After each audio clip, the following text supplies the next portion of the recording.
আপনারা ব্যাকে যে ভিডিওটি দেখছেন এটি ইউনিভার্সাল পার্কের পিছনে যে কয়লা পুকুর আছে সেই পুকুরে গত 17/7/2025 বৃহস্পতিবার পাস খোলা ছিল। তো এই দিন আমার বন্ধু দীপ মেছো গ্রুপের কিরণ ও বল্টুদা ও তার পাশাপাশি আর এক বন্ধু স্বদেশ ও রিন্টু বিশ্বজিৎ দা তারা এই পুকুরে গিয়েছিলেন এবং যথারীতি তারা যে মাছটা ধরেছে সেই নেটগুলোই আমি এখানে তুলে ধরেছি।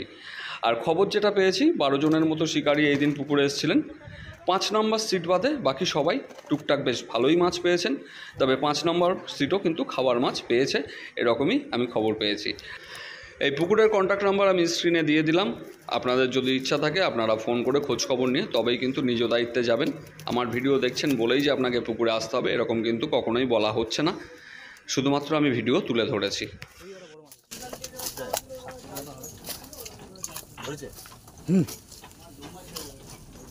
বড়